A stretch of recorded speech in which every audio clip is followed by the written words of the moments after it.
The Chicago Bears are doing some damage to a young quarterback, and we've seen this process before with Mitch Trubisky and Justin Fields. So when it comes to Caleb Williams, like at what point does he start to be broken, and how much of that can you still fix with the right coaching staff in the future? All that on today's Locked On Bears podcast.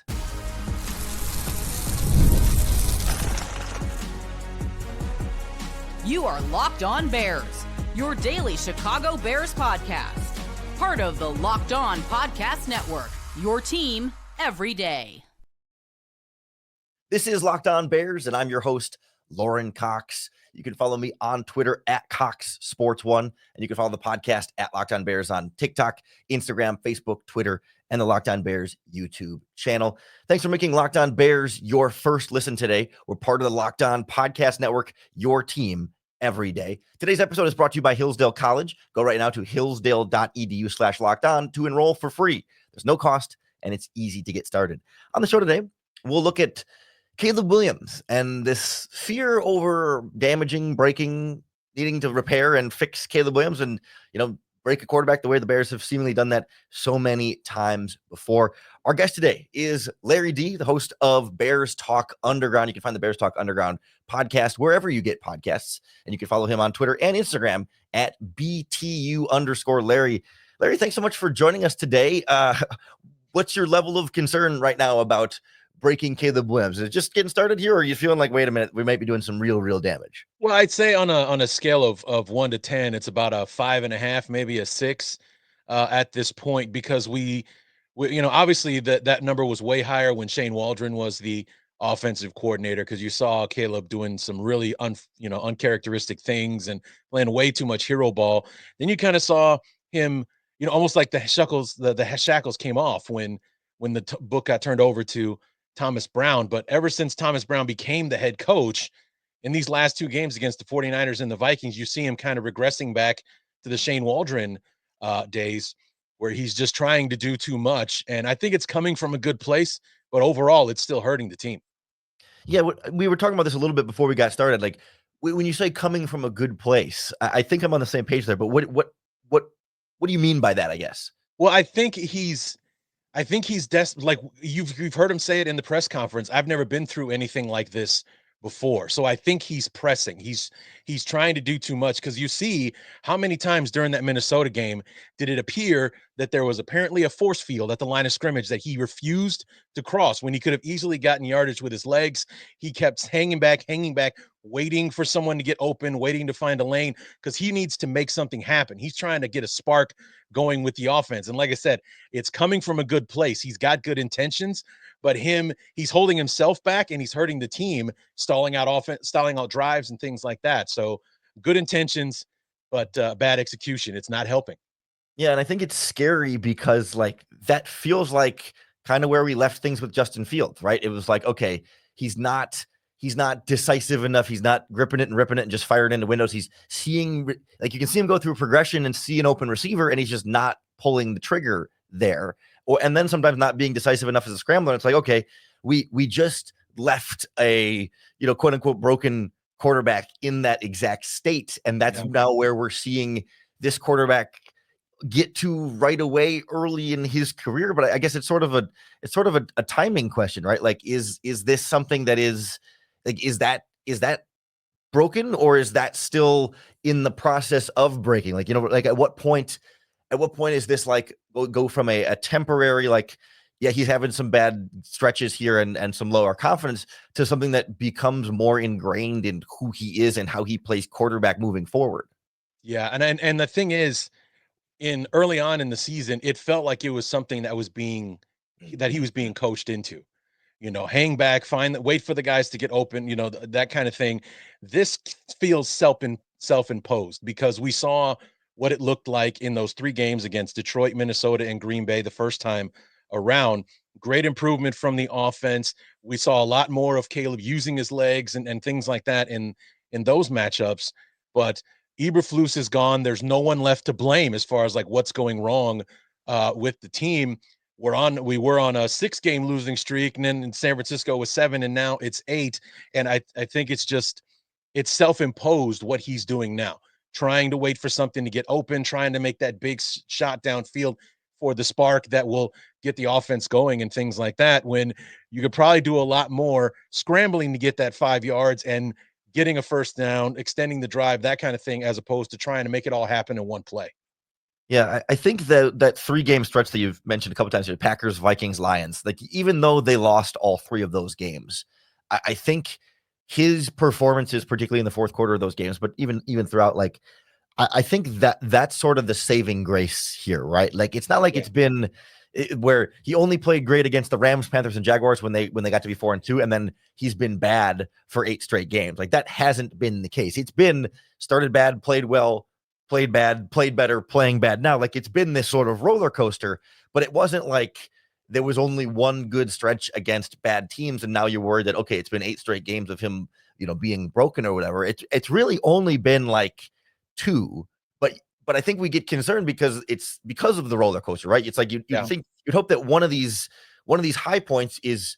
I think we thought that Green Bay, Minnesota, Detroit game would be a turning point, right? Where you'd go back up to the high and then you'd stay there, right? You wouldn't crash back down, at least not this sharply. You're never going to be 300 yards every single game. Like he's going to have ups and downs, but like the ups and the downs aren't supposed to swing this big, and so we kind of wonder like when is this going to stick, or where is he actually? You know what I mean? Like where he's not the high and he's not the low. So then what is he? It's kind of enigmatic. Yeah, and unfortunately, I don't think we're going to find out until next year when the new regime comes in, because we're already on technically his 3rd offensive coordinator, his 2nd play caller, his 2nd head coach, hell, even the 2nd defensive coordinator, 2nd defensive call player, and things like that. And he's never had any stability in the offensive line that's been in front of him, and it was shaky from the very beginning. It's his whole rookie year has just been nothing but chaos, and the added pressure of Hard Knocks and, oh, look at this, the number 1 pick has been put into a position that no other number 1 pick has been in. These guys are going to hit the ground running. And for the first 6 weeks, everyone looked to be right, but ever since then, it's been nothing but disaster. And as he said consistently for the last 2 weeks, I've never been through anything like this. This is unfamiliar to me. And he's struggling with it. He's not used to struggling like this. He's used to being able to help his team, as he did over and over again when he would take over at USC and things like that. He would always be able to find a way to get his team through, and it's just not happening here in Chicago.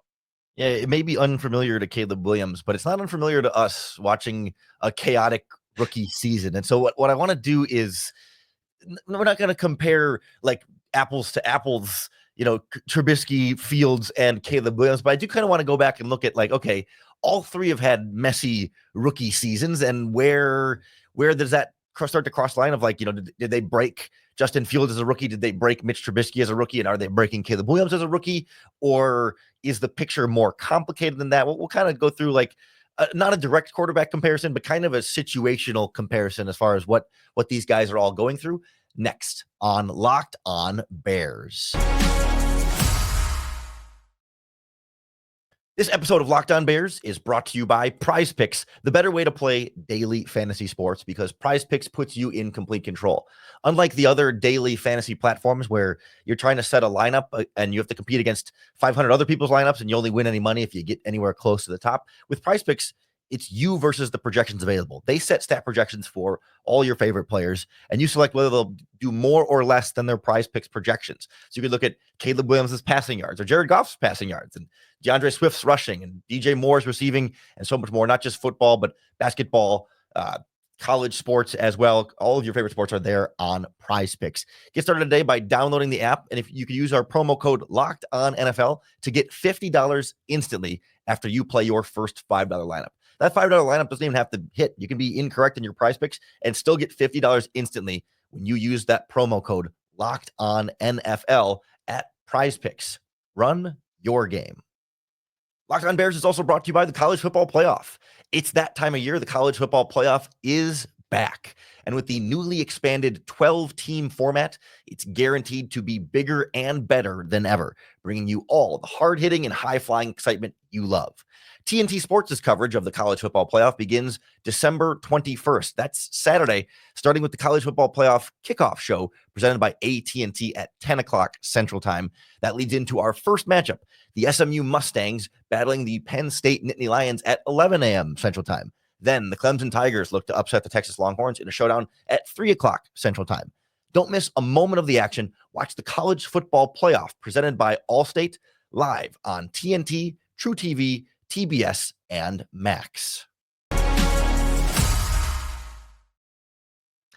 right, as we continue to look here at broken Bears quarterbacks, I think the fear here is that, right, we get some deja vu of like, we just did this with Justin Fields, and after that, we had just done that with Mitch Trubisky, and like, oh no, are the Bears ruining another first-round rookie quarterback right away in his rookie season? Because I think we kind of remember with Trubisky, start the year, the plan was supposed to spend his rookie year on the bench, or so we thought, and 4 weeks in, he's thrown out there and not in a good circumstance with a really bad team around him. Justin Fields was supposed to spend his rookie season on the bench. 3 or 4 weeks in, I can't remember what week that Browns game was. They throw him, he gets sacked 9 times in his first game. And I think with both of those quarterbacks, we kind of look back at it and say, man, like, it really would have been nice to not have put him in such a bad situation. And I know you, Larry, were one who was like, you didn't even want to draft the quarterback in I think with both of those guys, you're like, we're not ready for this quarterback. Caleb was kind of supposed to be a different situation, and yet we're still here. So I guess when you look back at Trubisky and Fields, like, it's sort of a nature versus nurture question, right? Like, were they coming in as not the right quarterback in the first place, or did they come in and get ruined by a Bears team? Well, with Trubisky, we just flat out were not ready to support a rookie quarterback, and it just wasn't going to work. And everyone likes to talk about Mahomes or Deshaun Watson. They would have been ruined in just the same way, because they would have been joining the same terrible football team. I mean, it was embarrassing what Ryan Pace did in free agency to get ready for this situation. And with Justin Fields, it was the opposite. We had a better football team, but Nagy just did not have a good plan for it. I mean, to the point where he was so hell-bent on having him sit and be the Patrick Mahomes that he didn't let him have first team reps in training camp. So when the experiment ended 6 quarters into the season, because Andy Dalton got hurt in the second quarter of that Bengals game, everything went out the window, and we've got to throw him out there. And oh yeah, and Dalton's still not ready, so we got to sacrifice him to the football gods in Cleveland for 9 sacks and not do anything to protect him in the process. With Justin Fields, it was poor planning and poor coaching. With Trubisky, he was just coming into a broken team, no matter what. I think what I want to try and pin down here is sort of like, not that there's like one moment where the quarterbacks became, broken, but sort of like eventually we reached a point where it was like, oh, okay, like this Mitch Trubisky thing is not going to work. He is not the guy. And we can debate. I mean, not you and I, but like the Royal, we can debate if Justin Fields hit that point or not. I mean, a lot of people still wanted Fields to stick around. So I don't know that it wasn't like universally this kid's bad, get him out of here. But at the same time, it felt like we were hitting sort of a plateau with Fields where he still, by the end of year 4, like wasn't taking that big step forward. And I don't think that, like, for either quarterback, that doesn't happen their rookie season. Like, and so like to sort of compare this to Caleb, right? It's like, yes, Caleb's having some struggles right now. Trubisky had some struggles in his rookie season. Justin had his struggles, but like we didn't live that season going, oh no, the Bears broke this young quarterback already. Whereas we're starting to have that conversation about Caleb Williams now, like, because Trubisky then goes into year 2 and goes 12-4 and has a really strong season. There was no talk about Trubisky being broken at that point, but some points along the line, you could still see some struggles in that they were maybe carrying Trubisky a little bit farther. But then Justin Fields in year 2 comes to the Bears tearing everything down and has a horrible year in a horrible situation. Like, is that what kind of broke him? So like, I don't know. It's not like there's one point there, but I guess where do you sort of see where everything went wrong after the rookie year for those other quarterbacks? That like, is that a sign that we should be more patient with Caleb Williams, that he's not going to be a guy who has that same problem? Yeah, I mean, I wish I had a crystal ball to tell you if that was going to work. Like, are we going to pick the right head coach and if it's Vrabel, will we pick the right offensive coordinator to help him out? And if Ben Johnson, can he be the guy to lead an entire football team while he's also molding Caleb going into year 2 and beyond? With Trubisky, the answer for me is simple. Week 1, 2019, Thursday Night Football, Green Bay Packers. That's where we saw Mitch Trubisky lose his mojo, and he never really recovered from losing that because we had big expectations, huge, season in 2018. It was going to be year 2 for everybody, year 2 in the offensive system of Nagy after having done so well the year before.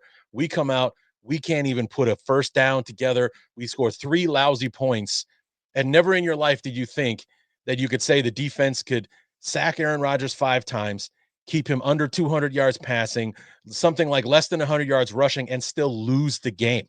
And it was big because the offense could do absolutely nothing.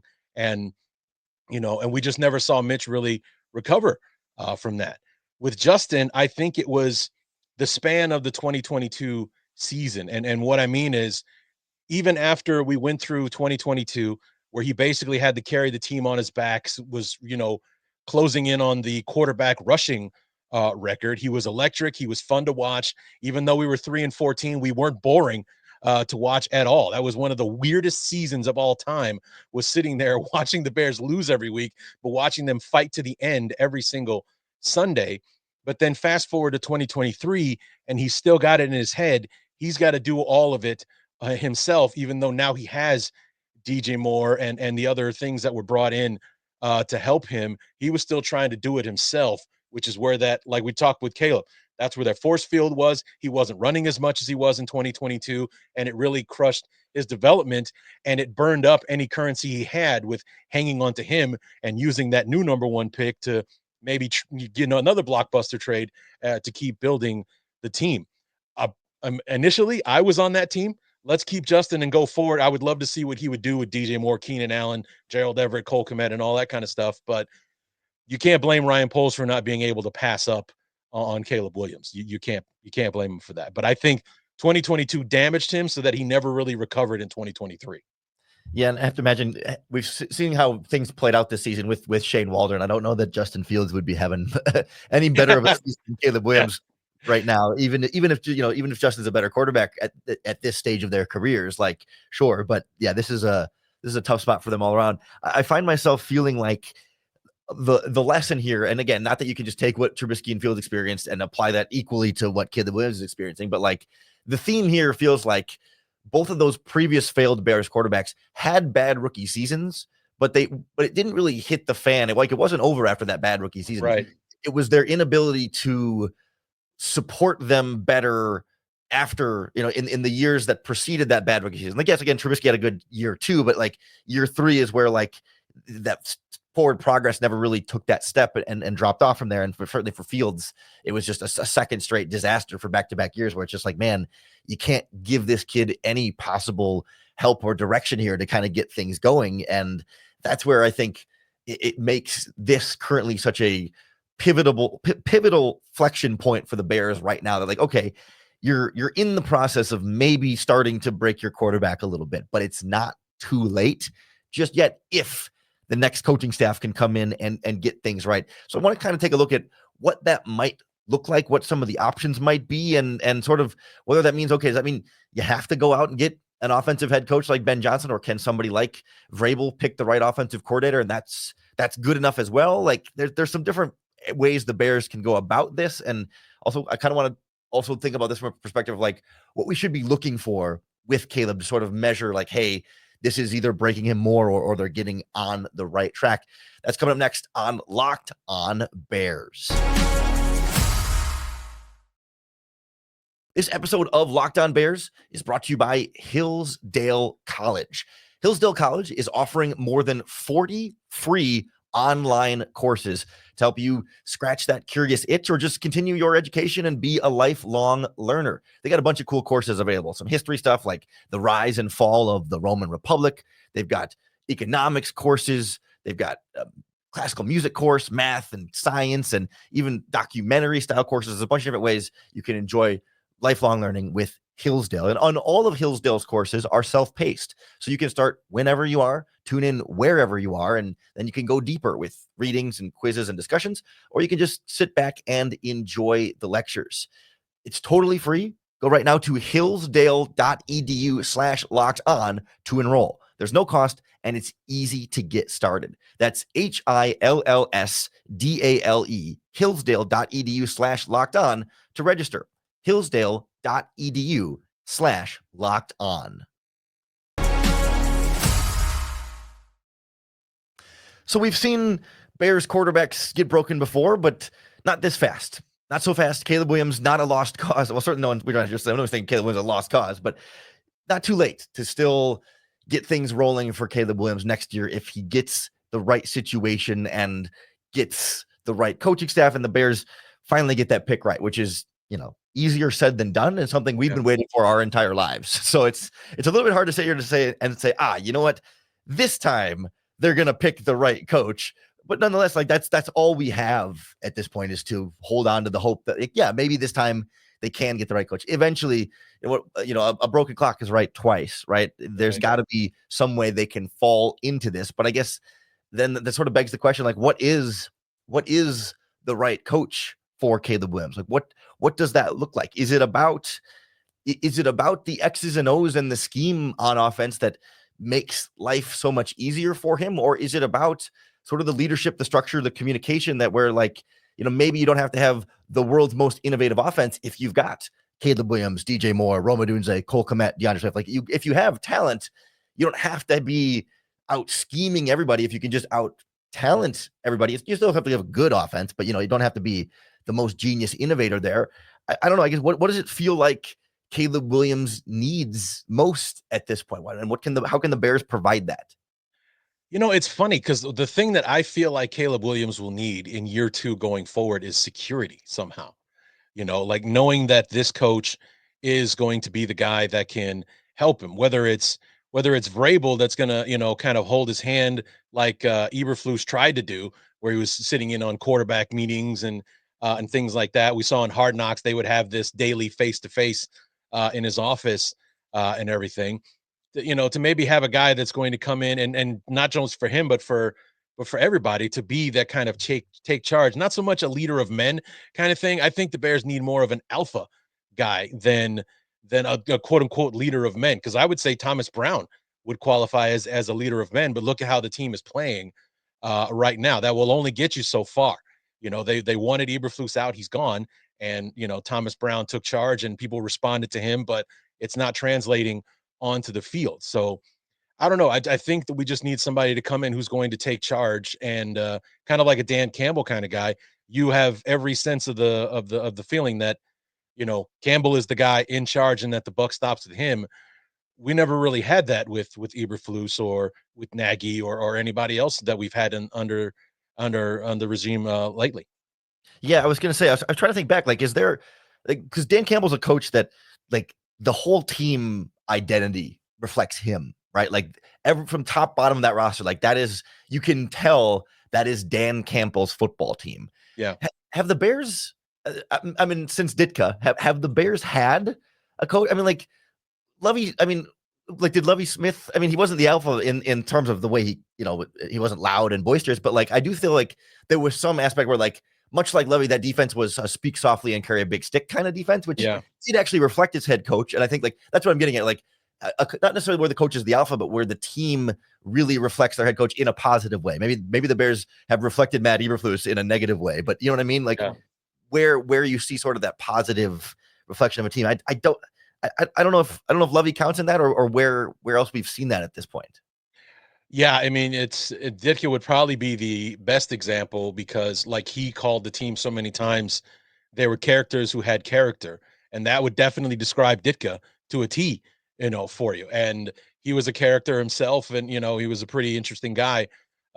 Still is, he's still with us, but when he was head coach and all that kind of stuff, Lovey was very much a speak softly and carry a big stick kind of guy. You hear Alex Brown and Lance Briggs on in their podcasts and stuff like that, talking about the presence that Lovey had and how he commanded the locker room without having to curse, without having to raise his voice, and things like that.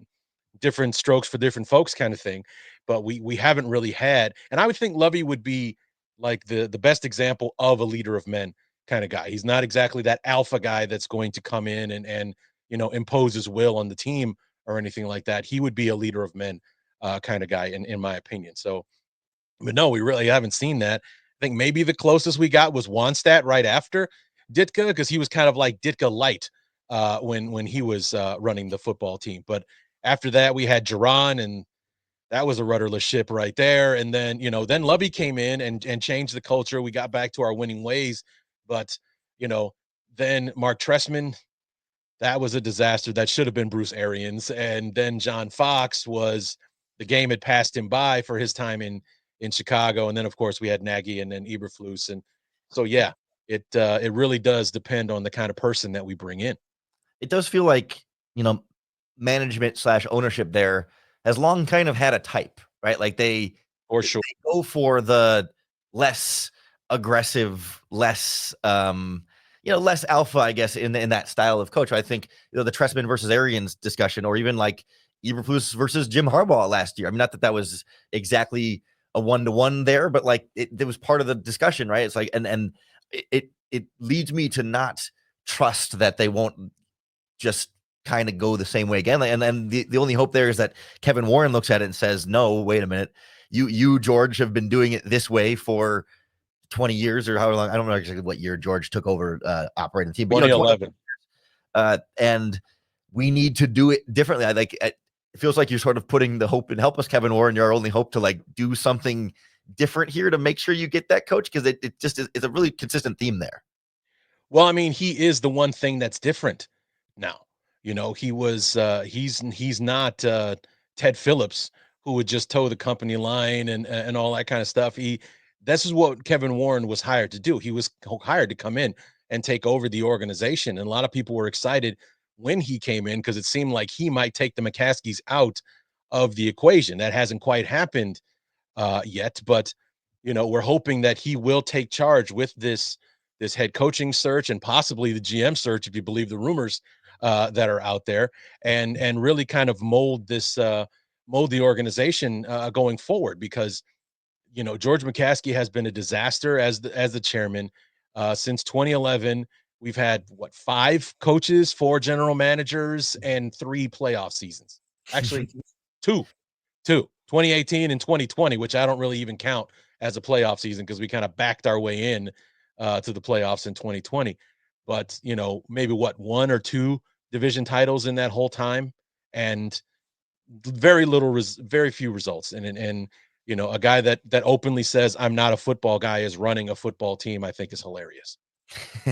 Yeah, I want to bring this back as we wrap up here to applying it to Caleb and this idea that, because I think one of the underlying tensions here is like, okay, if you go get the alpha leader guy who's maybe not the offensive coordinator, whether that's Vrabel or whoever else, Brian Flores, that people say, well, okay, then what if you get an offensive coordinator, he hires an offensive coordinator, and even if that offensive coordinator does a good job, then he's just going to get hired away in 1 or 2 seasons to be a head coach somewhere else. And then you're again left trying to find the right coach for Caleb.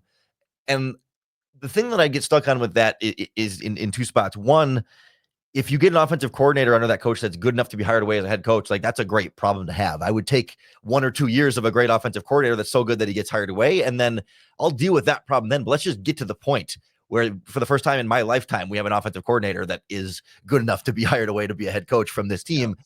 And then also, like, if that offensive coordinator is good enough for the first 2 years, is Caleb Williams mostly like cured at that point? Like, I mean, or he's fixed, right? After a couple good years of that, like in theory, yeah, if you bring in a bad offensive coordinator, good quarterbacks can struggle with that too, but like he won't need a perfect offensive coordinator for the rest of his career. In theory, a couple years with a really good one, and then maybe he goes back to an average one. He should be great enough with a good team around him that like you can overcome. Again, you can't overcome a horrible offensive coordinator, but can you overcome an average offensive coordinator? I think we've seen some of that around the NFL where the quarterback can make the coordinator look better than he is. When that coordinator, Matt Nagy, gets hired by another team, you realize, oh, wait a minute, that was the quarterback making that coordinator better. Yeah, and we actually, been rumored to possibly hire one of those guys that, kind of stepped in and took over play calling for somebody in Joe Brady in Buffalo. I mean, Josh Allen has been Superman this year, single-handedly beating some of the best teams. He beat he beat Detroit this past Sunday. He gave the Chiefs their only loss in a pretty, handed way a couple of weeks ago. But, Joe Brady might benefit from that and be he's going to be somebody's head coach next year, I believe. It's not here in Chicago. It's going to be somewhere with all the momentum that he's carrying. I mean, he coached Josh Allen to an MVP season, at this point. So the thing is, that's why I think the head coaching hire is so important, because if we have that wonderful problem of our offensive coordinator doing so well that he's going to go elsewhere, the stability is in the coach himself. Like we're about to see right now in Detroit, if that's going to happen, because we might possibly hire the offensive coordinator to coach our team. Aaron Glenn also going to be getting interviews. So next year, the Lions are going to have to probably replace both of those guys and see if they can pick up where they left off. But Dan Campbell is that stability, stabilizing force that, will make it not hurt as much. And you would think that if we did have somebody like that if it is Brable, he brings somebody in 2 good years under him, you would think that in that time, Caleb will have developed the habits that, maybe an average guy can come in and Caleb Williams can still be Caleb Williams. That's the hope. And right now, hope is kind of all we have to cling on to with this. All we got, Lauren. And Larry, you and I have been doing this for a long time, and that's just like how we end every single season. Is like, all right, well, you just got to hope that next year will be better. And it's a little bit all too familiar right now. But I really appreciate you joining us for the discussion today. It's been fun going back and forth on this stuff. Let everybody know where they can find you and your work online. Well, it's BTU_Larry on X/Twitter or on Instagram. And you can find Bears Talk Underground on Spotify, iTunes, anywhere else you get your podcasts. Great. Yes, definitely go give Larry a follow. He's does a great job with his show, and he always gets on good guests as well, previewing the opponents. And of course, your game reactions are always a lot of fun to tune into as well. So Larry does great work. Hope everyone goes and checks out his show. We'll be back on Monday on Locked On Bears to break down whatever happens in Bears Lions. Maybe they can pull off a wild upset here and get the Caleb Williams train back on track. But fool me once, shame on me. Fool me 8 times in a row, shame on you. I always get that wrong, and it's a running I feel like George Bush every single time. Yeah. That's gonna do it for this episode of Locked On Bears, and we will talk to you again tomorrow or Monday, whatever. Those are the same days of the week.